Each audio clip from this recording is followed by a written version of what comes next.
Filocalia tomo 1º volume 3. Filoteu Sinaíta. Existe em nós um combate do intelecto mais duro do que o combate dos sentidos. O operário da piedade deve correr e perseguir este objetivo em seu intelecto, guardar perfeitamente, como uma pérola ou uma pedra preciosa, a lembrança de Deus em seu coração. É preciso renunciar a tudo, até ao corpo, desprezar mesmo a vida presente, a fim de possuir em seu coração apenas a Deus. Pois, disse o divino Crisóstomo, basta a visão de Deus no intelecto para derrotar os espíritos maus. Os que conduzem o combate do intelecto devem assim, com toda a sua força, extrair das divinas escrituras as práticas espirituais e aplicá-las à sua inteligência como salutares medicamentos. Já foi dito que desde a manhã, com a lembrança precisa de Deus e a prece contínua de Jesus Cristo na alma, devemos corajosamente com todo rigor nos manter à porta do coração levando à morte, pela guarda do intelecto, todos os pecados da terra e, em êxtase na extensão da fiel lembrança de Deus, abater as cabeças dos poderosos, graças ao Senhor, cortando pela raiz os pensamentos inimigos. Com efeito, sabemos que nos suores do intelecto reside um trabalho e um mandamento divinos. É assim que devemos agir, nos violentado até a hora do almoço. Então, depois de dar graças ao Senhor que, em seu amor único pelo homem, nos sacia duplamente de alimento, no espírito e no corpo, devemos nos dedicar à lembrança e à meditação da morte, continuando firmemente aplicados à obra da manhã. Se agirmos assim a cada dia, sem economizar nossas penas, conseguiremos a força para escapar no Senhor às redes do inimigo invisível. Com o tempo, tudo isto engendrará em nós estas três coisas: a fé, a esperança e o amor. A fé nos dispõe a temer a Deus verdadeiramente. A esperança, superando o temor servil, liga o homem ao amor de Deus, pois a esperança não admite confusão uma vez que ela engendra o duplo amor do qual estão suspensos a lei e os profetas. Quanto ao amor, ele não passa jamais, além de permitir a quem dele partilha cumprir as vontades divinas neste século e no século futuro. É muito raro encontrar homens cuja razão esteja em estado de exíquia. Isto é próprio daqueles que fazem o seu melhor, por meio das coisas que tratamos aqui, para que deles se aproxime a graça e a consolação divinas. Assim, se queremos seguir a filosofia segundo Cristo, a ascese espiritual na guarda do intelecto, a sobriedade e a vigilância, devemos nos engajar nesta via nos abstendo de comer demais, até não tomarmos mais do que a justa medida de alimento e bebida, na medida em que isto nos for possível. Com efeito, temos todas as razões para chamar a sobriedade e a vigilância de caminho que conduz ao reino, tanto o que está em nós quanto aquele por vir, e para chamarmos de ascese espiritual, na medida em que elas moldam e purificam as disposições do intelecto e o transformam levando do passional ao impassível. Pois elas são semelhantes a uma janela iluminada pela qual Deus se debruça para aparecer ao intelecto.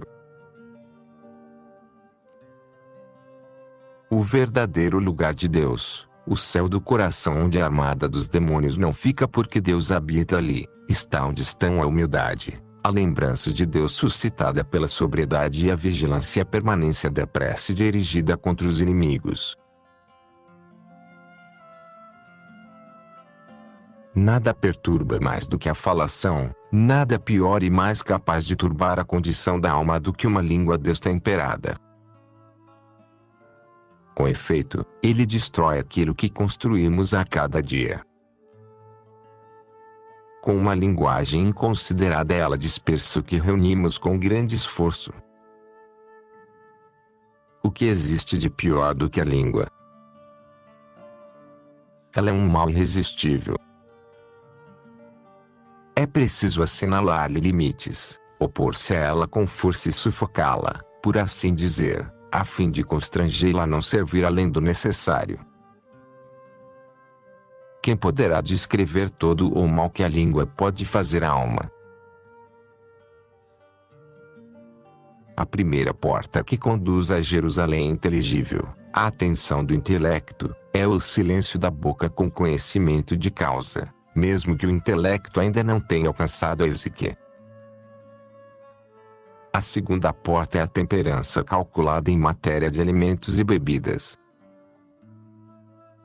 A terceira porta é a memória e a meditação da morte, que purificam o intelecto e o corpo. Eu vi uma vez a hora desta morte e, semi-morto e arrebatado em espírito, não com os olhos, eu a quis por companheira para toda a minha vida, prisioneiro que me tornei de sua beleza e de sua nobreza, a tal ponto ela é humilde, a um tempo alegre e dolorosa, refletida, temente do justo julgamento e avessa às marcas das lembranças desta vida. Dos olhos do corpo ela fez jorrar naturalmente uma água viva que cura, e dos olhos da alma uma fonte que espalha pensamentos sábios que, murmurando e saltitando, alegram o coração. Esta filha de Adão, como eu a chamei, falo da memória da morte.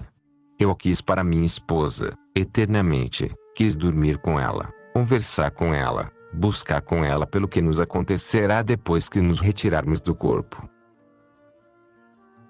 Mas a filha tenebrosa do diabo, o nefasto esquecimento, não o permitiu. Pois existe uma guerra que é secretamente travada pelos espíritos do mal e que os lança contra a alma por intermédio dos pensamentos.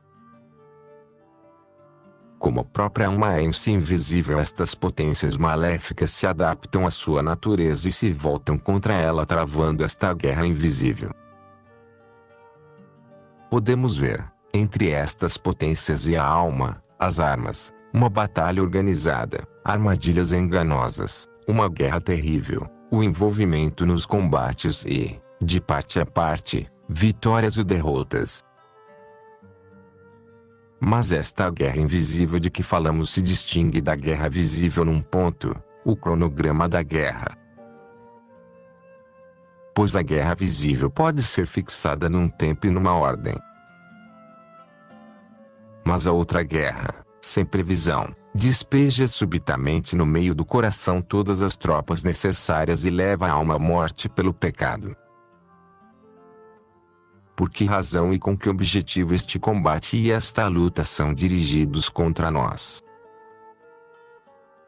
Para que a vontade de Deus, da qual dizemos na oração, seja feita a sua vontade, não seja cumprida por nós. O que deve ser cumprido por nós são os mandamentos de Deus. E se, depois de termos atentamente, sóbria e vigilantemente mantido no Senhor e guardado do erro seu próprio intelecto, se depois disto tivermos superado rigorosamente os truques das potências maléficas e seus ataques surgidos da imaginação, acabaremos por encontrá-lo através da prova. É por isso que o Senhor, que toma seu encargo por seus maléficos demônios, pois ele prevê seus projetos, conduzindo-os ao seu próprio objetivo, estabeleceu os mandamentos e ameaçou aqueles que os transgridem. Depois de alcançarmos um certo estado de temperança, ou seja, de abstenção do mal aparente que se exerce pelos 5 sentidos, poderemos daí em diante guardar nosso coração com Jesus, vê-lo iluminado por ele e, levados por um desejo ardente, provar de sua bondade em nosso intelecto. Pois não é por outra razão que recebemos a lei da purificação do coração, quando as nuvens da malícia deixarem o espaço do coração e forem dissipadas pela continuidade da atenção, então poderemos, com toda a pureza, como num céu sereno, ver a Jesus, o sol de justiça, e também, de certo modo, as razões de sua grandeza brilharem em nosso intelecto. Com efeito, estas razões não se manifestam a todos, mas apenas aos que purificam seus pensamentos.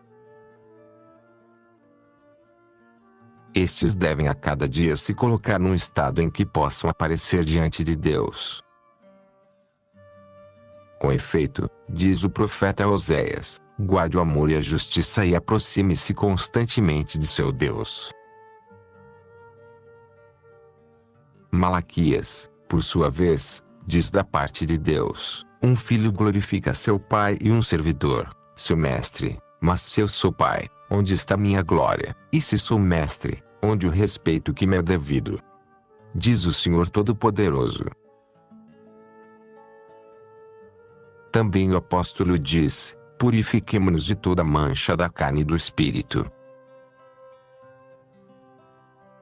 E a sabedoria, guarde o seu coração com toda a vigilância, pois é dele que procede a vida. Quanto ao Senhor Jesus Cristo, ele diz, purifique o interior do cálice, para que o exterior se torne puro.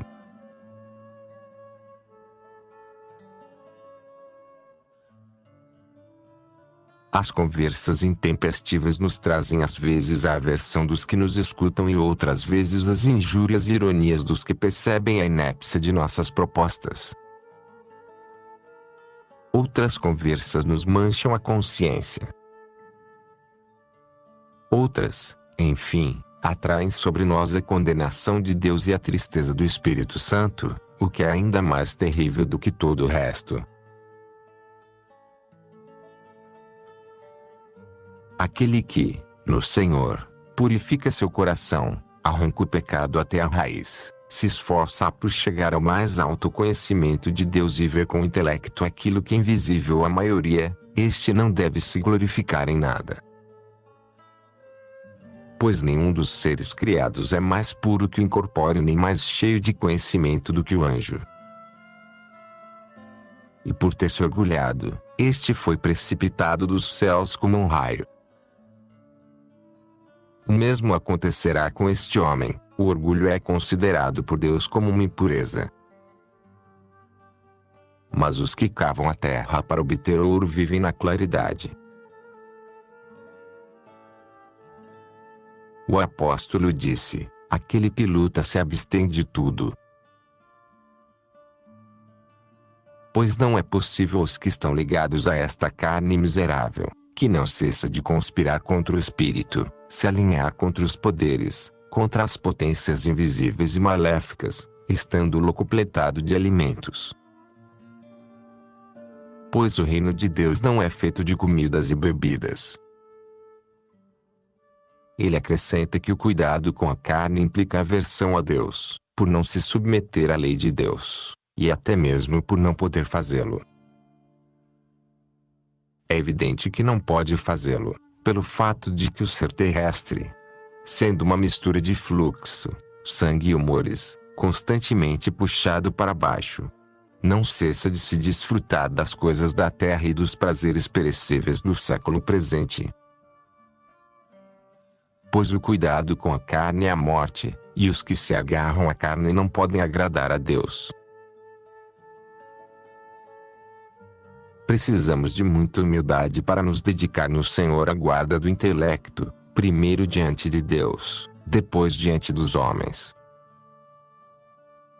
De todos os modos e de todos os lados devemos quebrantar nosso coração, praticando todas as coisas que o forçam a se humilhar. Ora, o que mais contribui para quebrantar e humilhar o coração são as lembranças de nossa antiga conduta perante o mundo, desde que dela nos lembremos com precisão. A lembrança de nossos pecados desde a infância, que nosso intelecto deve examinar um por um, com exceção dos pecados da carne, cuja recordação é nociva.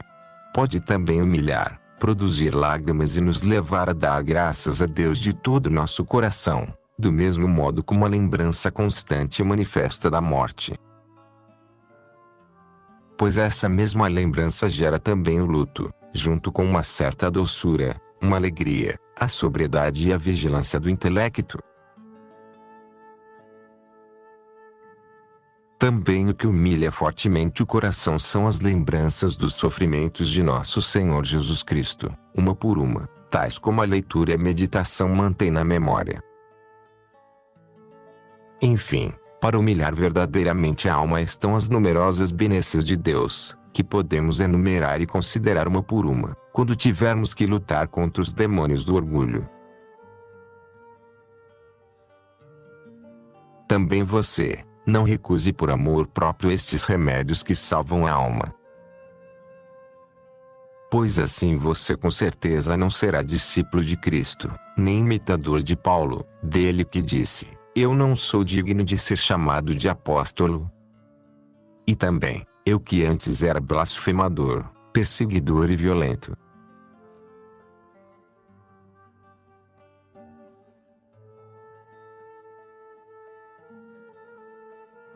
Você vê, orgulhoso, como o santo estava longe de esquecer sua vida pregressa. E todos os santos, desde a origem da criação até hoje, se cobriram com a última das vestes, a santa vestimenta de Deus. Pois o próprio nosso Senhor Jesus Cristo, que é Deus além de toda compreensão, de todo conhecimento e de toda a linguagem, querendo mostrar o caminho da vida eterna e da santidade, revestiu-se de humildade durante toda a sua vida na carne.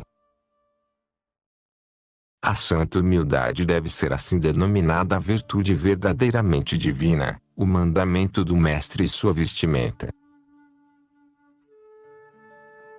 Os anjos e todas estas potências luminosas e divinas praticam e observam esta virtude, pois eles sabem o que foi a queda de Satanás quando se orgulhou, e é para inspirar o temor de tal queda aos anjos e aos homens que o maligno jaz no abismo. Deus fez dele aos olhos de todos os seres o mais desonrado de toda a criação, por causa de seu orgulho. E sabemos como Adão caiu por causa de seu orgulho. Tendo assim tantos exemplos desta virtude útil à alma, humilhemo-nos continuamente de todas as maneiras, seguindo-os tanto quanto pudermos. Humilhemo-nos em nossa alma, em nosso corpo, em nosso coração, nossa vontade, nossas palavras, nossos pensamentos, nosso comportamento, tanto interior quanto exteriormente. É isto que devemos buscar acima de tudo, a fim de não termos contra nós aquele que é por nós, Jesus Cristo, o Filho de Deus e Ele próprio Deus. Pois o Senhor se opõe aos orgulhosos, mas concede sua graça aos humildes. E todo coração orgulhoso é impuro diante do Senhor.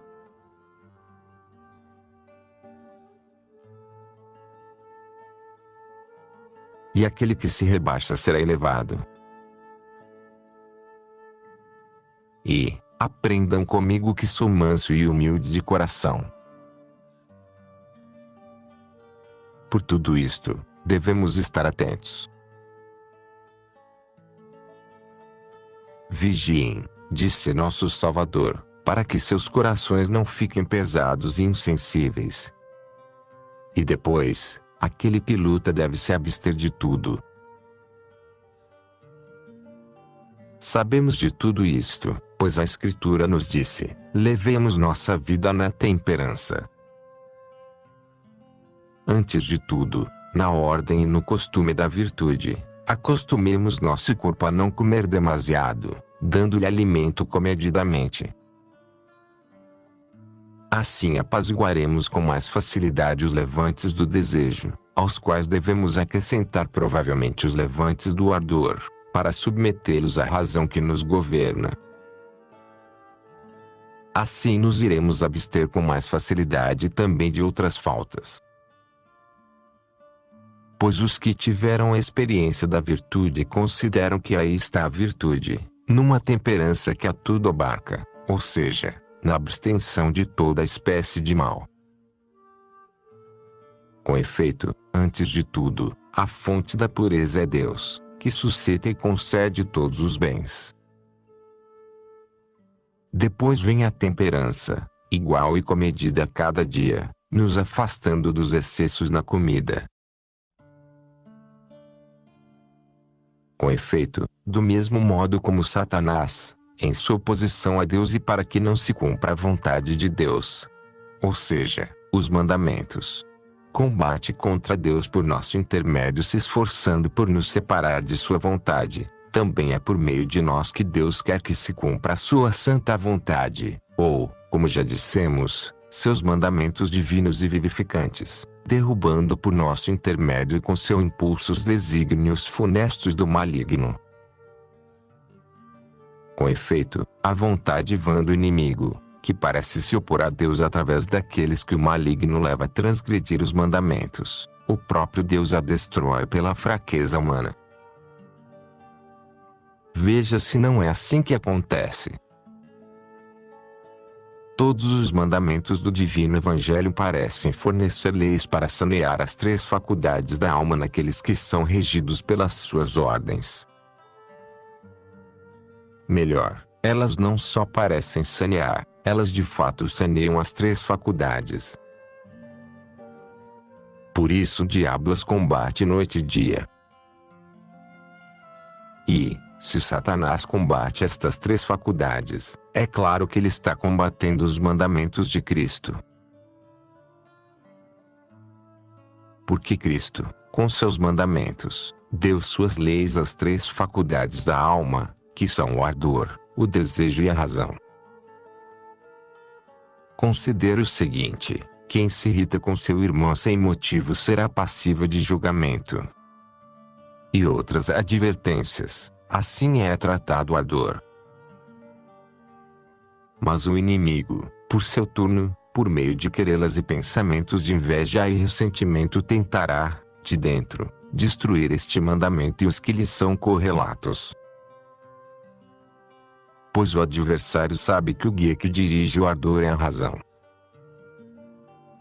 Crivando de flechas por meio dos pensamentos de suspeita, de inveja, de discórdia, de querela, de mentiras, de vaidade, ele persuade a razão a abandonar sua autoridade própria e deixar as rédeas ao ardor, sem mais conduzi-lo.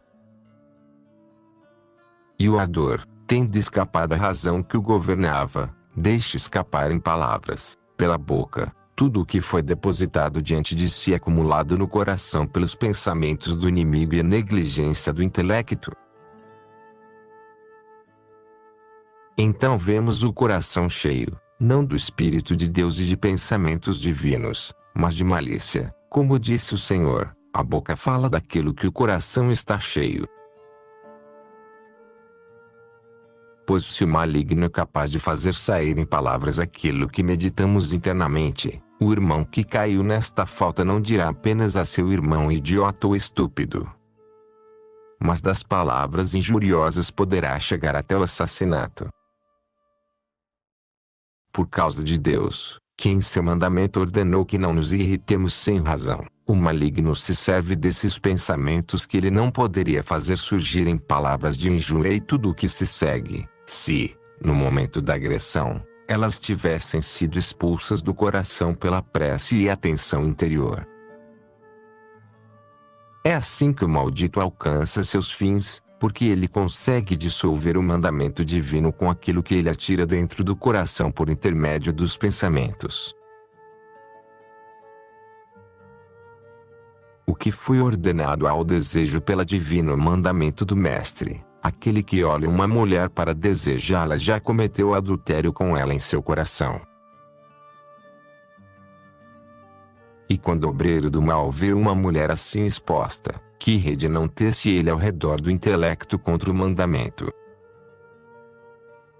Levando a guerra bem mais longe do que o corpo que provocou o desejo, ele desliza para o interior do intelecto. Podemos então ver desenhadas por ele as formas e as imagens da prostituição e ouvir as palavras que provocam a paixão, sem falar do resto que bem conhecem aqueles que têm a experiência do intelecto.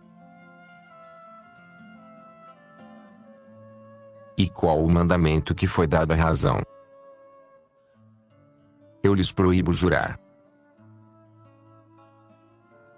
Que seu sim seja sim, seu não seja não. Quem não renunciou a tudo para me seguir não é digno de mim. E, entrem pela porta estreita. Isto tudo foi ordenado à razão. Mas também aí, o inimigo, como querendo submeter ao seu poder este excelente general que é a razão, entorta sua cabeça sugerindo-lhe pensamentos de gula e de indiferença. Depois, fazendo-a se comportar por um general bêbado expulsando-a do comando, o dragão se serve do ardor e do desejo como executores de suas próprias vontades. E estas potências, o desejo e o ardor, livres da razão, se servem dos nossos 5 sentidos para ajudá-los a pecar abertamente. E assim sucumbimos. Então os olhos não têm mais o intelecto interno para detê-los e se tornam indiscretos, o ouvido começa a apreciar bobagens, o olfato relaxa, a boca se torna intemperante e esmantocam o que não devem. Como consequência, a injustiça toma o lugar da justiça, a irracionalidade substitui o bom senso, o deboche toma o lugar da castidade, a escravidão o lugar da coragem. Estas são exatamente as 4 virtudes gerais: a justiça, o bom senso, a castidade e a coragem. Quando bem dirigidas, elas impedem os sentidos de se desenvolver. Então o intelecto, em paz consigo mesmo, com suas potências divinamente governadas e dóceis, conduz corajosamente e com facilidade seu bom combate. Mas se, por negligência, ele põe em confusão suas potências, vencido pelos ataques do maligno, ele transgride os mandamentos divinos. Certamente, esta transgressão será seguida de um arrependimento proporcional à falta, ou de um castigo no século futuro. É bom, portanto, que o intelecto seja sóbrio e vigilante. Mantido em seu estado natural, ele se torna o verdadeiro guardião das ordens divinas. A alma foi sitiada, encerrada, acorrentada nas trevas pelos espíritos do mal. Por causa das trevas que a cercam, ela é incapaz de orar como desejaria. Pois ela está acorrentada na escuridão e seus olhos interiores estão cegados. Quando ela começar a orar a Deus e velar graças a esta oração, então, graças à oração, ela será libertada das trevas. É impossível que se liberte de outro modo. Pois agora a alma reconhece que existe dentro do coração uma outra luta, outra oposição oculta, outra guerra contra os pensamentos dos espíritos do mal, como testemunham as Santas Escrituras. De fato, elas dizem: se o espírito daquele que tem o poder se eleva contra você, não abandone seu posto. Ora, o lugar do intelecto é a firme constância na virtude, a sobriedade e a vigilância. Pois existe uma constância na virtude e uma constância no vício. Foi dito: bem-aventurado o homem que não se senta na assembleia dos ímpios nem se detém no caminho dos pecadores.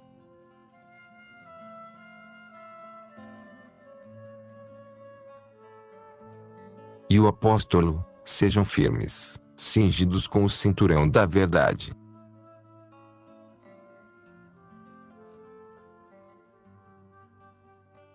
Agarremo-nos com toda a força a Cristo, por causa daqueles que se esforçam continuamente para separá-lo da alma, a fim de que Jesus não se vá, afastando-se da multidão de pensamentos que estão no lugar da alma. Não é possível nos agarrarmos com toda a força a ele sem que a alma se esforce. Tentemos nos aproximar de sua vida na carne, a fim de conduzirmos a nossa com humildade. Agarremo-nos à sua paixão, a fim de suportarmos o que nos aflige, tentando imitá-lo. Provemos da inefável economia que ele fez descer a nós. Quando a alma tiver experimentado de sua doçura, saberemos então que o Senhor é bom. Além de tudo isso, ou antes de tudo isso, creamo-lo, tenhamos uma fé inquebrantável naquilo que ele nos disse, aceitemos dia a dia o que nos traz sua providência. E seja o que for que nos traga, acolhamos com ações de graça, com alegria e com todo o coração, a fim de aprendermos a não ver senão Deus, que governa o universo com as razões divinas de sua sabedoria.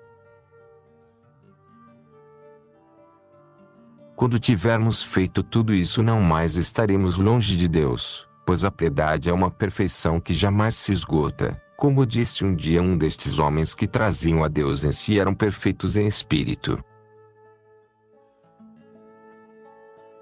Pois quem bem resgata a sua vida, quem se consagra inteiramente ao pensamento e à lembrança da morte, retira sabiamente o intelecto do domínio das paixões. Este homem, por isso mesmo, vê com naturalidade chegar sobre si os ataques dos demônios quando estes vêm, muito mais depressa do que o que decidiu descartar de sua vida a lembrança da morte. Este último, que purifica seu coração só com seu conhecimento, sem no entanto subtrair aos pensamentos de luto, mesmo que às vezes ele pareça dominar com maestria e habilidade todas as paixões desastrosas, pode ainda ser prisioneiro de uma delas, a pior de todas, e cair no orgulho, longe de Deus. Ele precisará de uma extrema vigilância para não afogar seu coração nas brumas do orgulho. Com efeito, como diz Paulo, as almas que vão daqui para ali em busca de conhecimento enchem-se naturalmente de orgulho diante das que sabem menos. Na minha opinião, nelas não existe a menor centelha da caridade que edifica. Mas quem não se esquece de meditar toda a tarde sobre a morte, percebendo mais depressa os ataques do demônio do que o outro, os repele e expulsa. Alegre lembrança de Deus, ou seja de Jesus, unida ao ardor do coração e a uma aversão salvadora, dissipa naturalmente todos os sortilégios dos pensamentos, as reflexões, os raciocínios, as imaginações, as formas tenebrosas, numa palavra, tudo aquilo por meio de que o malfeitor se prepara para combater as almas e as enfrenta tentando desencorajá-las e engoli-las. Mas se o invocamos, Jesus consome tudo isto facilmente. Pois nossa salvação não é outra senão em Cristo Jesus. De resto, o Salvador disse de si mesmo: sem mim vocês nada podem.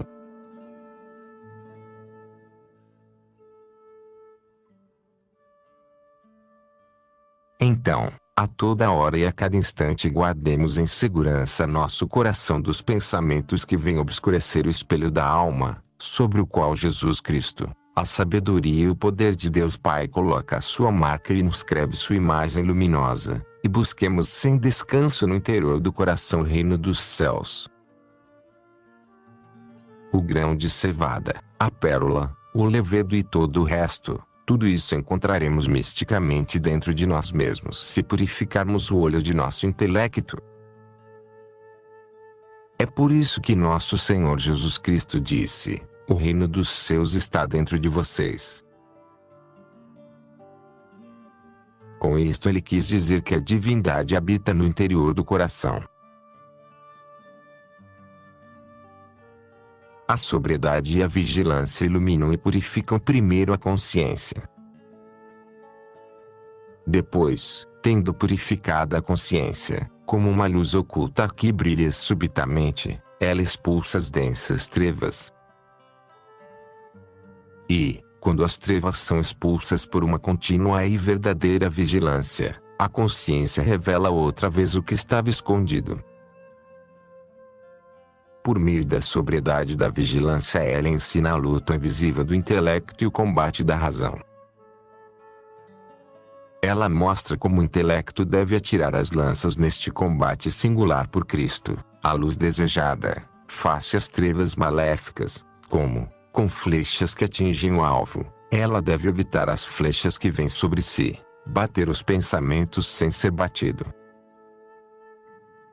Quem provou desta luz compreenderá o que digo. Provar desta luz dá mais fome à alma, que dela se alimenta mais jamais fica saciada. Quanto mais come, mais fome tem. Esta luz, que atrai o intelecto como o sol atrai os olhos, esta luz inexplicável que a palavra não pode explicar, que só pode ser experimentada por quem a provou, ou, para falar com mais exatidão, por quem foi por ela abençoada, esta luz ordena que eu me cale. Pois o intelecto se arrisca à arrogância se falar disto, do qual foi dito, procurem com todos a paz e a santificação, sem as quais ninguém verá o Senhor. Isto tudo para adquirir o amor e a pureza, pois neles estão a paz e a santificação. É preciso armar nosso ardor apenas contra os demônios que, na ordem da razão, nos acussam e exercem seu ardor contra nós. Quanto ao modo de conduzir conforme as circunstâncias esta guerra que se desenrola em nós, escute e faça o seguinte: junte a prece à sobriedade e à vigilância, pois a vigilância purifica a prece, e a prece purifica a vigilância. A sobriedade e a vigilância, que não cessam de velar, percebem os que entram e os impedem de entrar, chamando pelo socorro do Senhor Jesus Cristo para que ele expulse os inimigos pérfidos. A atenção os impede de entrar, pondo-se a eles, e Jesus, invocado, expulsa os demônios e seus fantasmas. Coloque o máximo de rigor em guardar seu intelecto. Uma vez que você toma ciência de um pensamento, refute-o. Mas rapidamente peça ajuda a Cristo. O doce Jesus, antes mesmo que você tenha acabado de falar, lhe dirá: eu vim para assegurar sua defesa. E quando a oração houver derrubado todos esses inimigos, volte a vigiar seu intelecto. Pois vagas ainda mais numerosas do que as primeiras virão umas após outras, e sobre elas se debaterá sua alma a nadar. Mas Jesus voltará, chamado por seu discípulo, e em Deus comandará os maus ventos. Por estas graças, consagre uma hora, se puder, ou um só instante, para glorificar aquele que o salvou, e para pensar na morte. Tomemos o caminho com o coração totalmente atento e a alma desperta. Pois se ambos seguem juntos ao longo dos dias, a atenção e a prece se parecem com o carro de fogo de Elias, elas transportam as alturas dos céus que vão com elas. Mas, que digo eu? Se o coração alegre obtém ou se esforça por obter a sobriedade e a vigilância, com o sol, a lua e as estrelas ele se desdobra como um céu inteligível e, na ordem da contemplação e da elevação místicas ele se torna o espaço de Deus que nada pode conter. Quem ama a virtude divina deve tentar com todas as suas forças manifestar o Senhor e transmitir com todo o coração suas palavras em seus atos. E se ele controlar com rigor os 5 sentidos, que ele sabe serem nocivos à alma, ele permitirá ao seu intelecto sustentar mais facilmente o combate e a guerra do coração. Repila, então, por meio de uma sese do intelecto, todos os pensamentos que lhe viento tem de fora e combata pelos caminhos divinos e incorpore os pensamentos de dentro provocados pelos primeiros. Expulse os prazeres com a fadiga das vigílias. Quanto ao alimento e à bebida, seja temperante. Extenue seu corpo suficiente para tornar mais facilmente suportável a guerra do coração. É você que fará bem, não a outra pessoa. Proteja sua alma com o pensamento da morte. E com a lembrança de Jesus Cristo recolhe seu intelecto disperso. Com efeito, é na noite que primeiro descobre em seu intelecto a serenidade do céu nas contemplações luminosas de Deus e do divino. Não recusemos as fadigas da ascese corporal. Pois o trigo sai da terra, e das fadigas nascem a alegria espiritual e a experiência dos bens.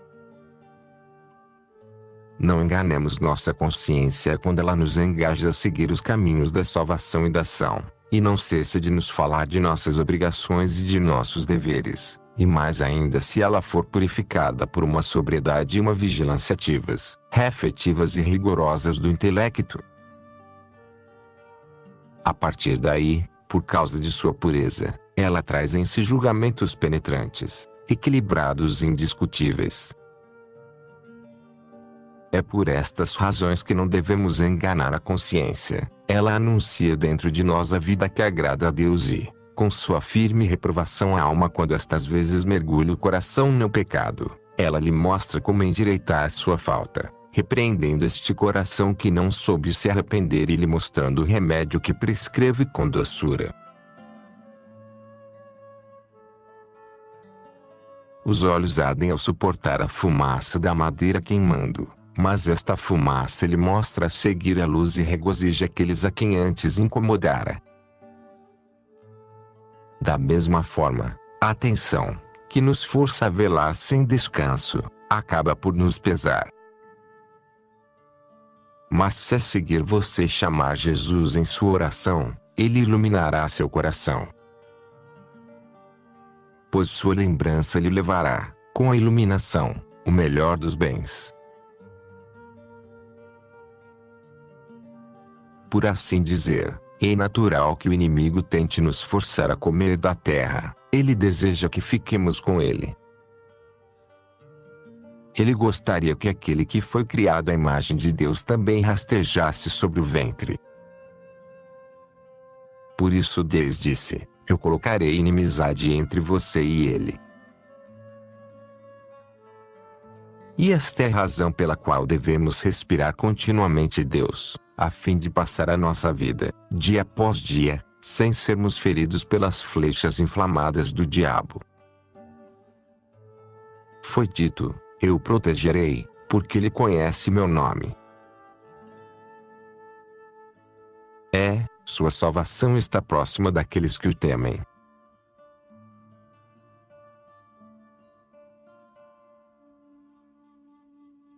O bem-aventurado apóstolo, o vaso de eleição, que falava em Cristo e tinha uma grande experiência no combate interior e invisível do intelecto, que acontece dentro de nós mesmos, escrevia aos Efésios: não lutamos contra a carne e o sangue, mas contra as autoridades, contra os poderes, contra as potências das trevas deste século que dominam o mundo, contra os espíritos do mal que habitam os lugares celestes. Por sua vez, o apóstolo Pedro disse: permaneçam sóbrios, vigiem, pois seu adversário, o diabo, ronda como um leão que ruge, buscando ao que devorar. Resistam a ele, firmes na fé. E nosso Senhor Jesus Cristo, falando das diversas escolhas que devem fazer aqueles que ouvem as palavras do Evangelho, disse: depois veio o diabo, e retira do coração a palavra. Ou seja, ele a rouba mergulhando num esquecimento ruim, de medo que eles creiam e sejam salvos. E de novo o apóstolo: o homem interior em mim ama a lei de Deus, mas eu vejo uma outra lei que se opõe à lei de meu intelecto e que entrava.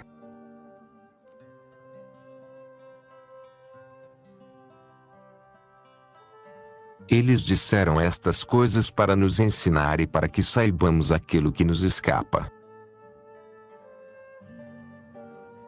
Por assim dizer, É natural que o conhecimento infle orgulho com o pensamento de que somos mais do que os outros, se não soubermos acusar a nós mesmos e sermos humildes.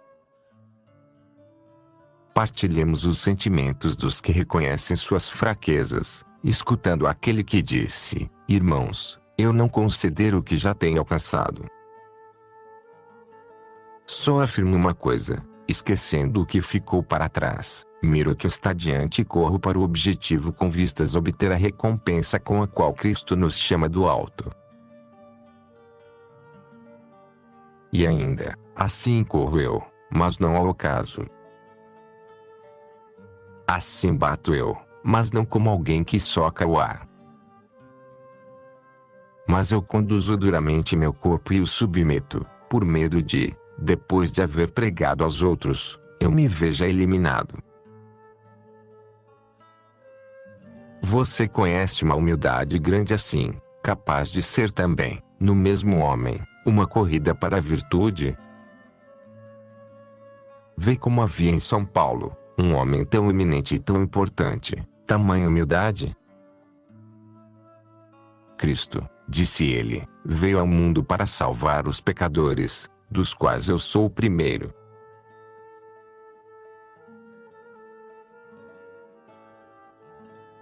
Assim sendo, não é uma necessidade para nós, que nos humilhemos, se considerarmos a baixeza de nossa própria natureza. O que há de mais baixo, de fato, do que lama? Devemos nos lembrar de Deus, porque fomos criados a partir dela.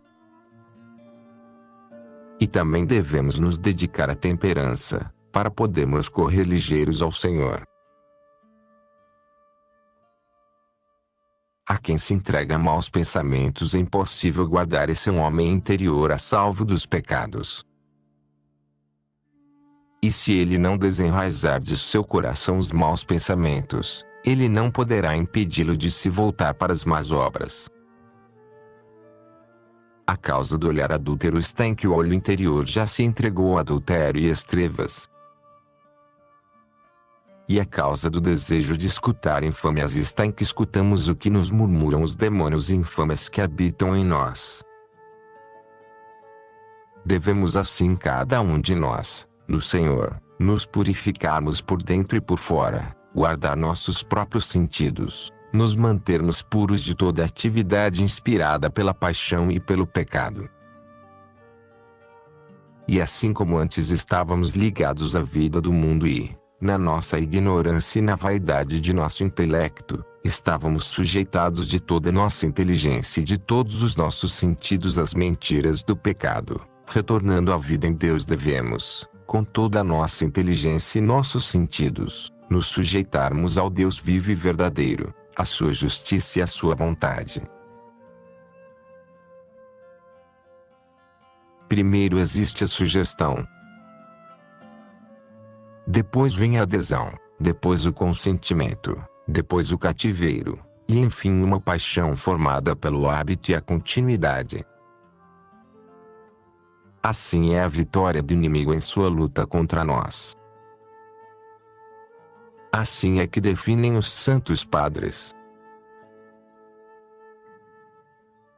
Eles dizem que a sugestão é um pensamento simples, ou talvez a imagem de uma coisa, que nasce no coração como uma aparição fortuita e que subitamente se mostra ao intelecto, que a adesão consiste em se entreter, de modo passional ou sem paixão, com isso que apareceu, que o consentimento é a complacência da alma por isto que lhe foi dado ver, que o cativeiro é o que arrasta consigo o coração à força e contra sua vontade, ou o que o une duravelmente ao que nos acontece, porém destruindo nosso estado mais nobre. Enfim, eles dizem que a paixão é o que se esconde por um longo tempo e apaixonadamente na alma. De todos estes graus, o primeiro não é um pecado, o segundo não é inteiramente, o terceiro coloca em xeque o estado daquele que combate. A luta conduz, seja ao coroamento, seja ao castigo. Pois o cativeiro não tem o mesmo sentido, conforme somos arrebatados no momento da oração ou em qualquer outro momento. Quanto à paixão, ela é o fundamento, ou bem do arrependimento que lhe corresponde, ou bem do castigo que virá.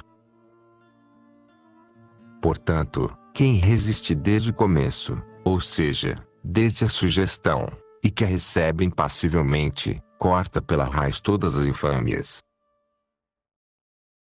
Esta luta dos demônios do mal contra os monges e os não monges se resolve, como dissemos, por uma derrota ou por uma vitória. O resultado será coroa em caso de vitória ou as penas para os derrotados que não se arrependerem. Assim, devemos conduzir o combate do intelecto contra estes demônios, a fim de não deixar que suas vontades maléficas passem para nossas obras como pecados reais. Se arrancarmos o pecado de nossos corações, encontraremos em nós mesmos o reino de Deus. Por meio desta bela sese, guardemos em nome de Deus a pureza e a contínua compunção do coração. Muitos monges não se apercebem dos erros do intelecto para os quais os levam os demônios. Eles se voltam para a ação e não se preocupam com o intelecto. Eles são simples e rústicos e atravessam esta vida, imagino eu, o que é a pureza do coração e ignorando totalmente as trevas das paixões exteriores. Portanto, aqueles que não conhecem a luta de que fala Paulo, e que, provavelmente tampouco receberam por experiência a marca do bem, imaginam que apenas os pecados por ação representam quedas e não consideram que os pecados em pensamento possam ser desafios que podem dar lugar a vitórias, porque nenhum olhar pode vê-los, eles permanecem secretos e só são conhecidos por Deus, o único árbitro do combate, e da consciência daquele que luta. É deles, penso eu, que foi dito nas Escrituras, eles disseram, paz. Mas não havia paz neles. Sua simplicidade os consagra, dentre os irmãos, a rezar por eles e a se instruir o melhor que podem para evitar o mal que possam vir a praticar pelas ações. Quanto àqueles cujo desejo por Deus leva a purificar o olhar da alma, estes estão consagrados a outra ação e outro mistério, o mistério de Cristo. A clara memória da morte é verdadeiramente comum a muitas virtudes. Ela produz o luto, incita a temperança em tudo, lembra a higiena, é a mãe da prece e das lágrimas. Ela é a guarda do coração, que torna a terra enquanto tão indiferente, e é uma fonte de perspicácia e discernimento. Seus filhos são duplo temor a Deus, bem como a purificação que retira do coração os pensamentos passionais e que contém numerosos mandamentos do Mestre. É nela que podemos ver o duro combate que devemos combater no tempo oportuno, e que é a preocupação da maior parte dos que lutam por Cristo. Um acidente ou uma infelicidade súbita não perturba pouco a atenção dos pensamentos. Atirando o intelecto fora dos caminhos que o levam ao melhor estado, na virtude e na beleza, estas coisas o desviam para disputas e querelas que desembocam no pecado. A causa daquilo que nos fere assim é nossa total despreocupação em relação às agressões. Nada nos perturbará e nada nos oprimirá dentre as aflições que encontramos a cada dia, se de uma vez por todas o saibamos e colocarmos em nossa meditação contínua. É por isso que o divino Paulo disse, eu me comprazo nas fraquezas, nos ultrajes, nas angústias. E, todos os que querem viver com piedade em Cristo Jesus serão perseguidos. A Ele a glória pelos séculos dos séculos. Amém.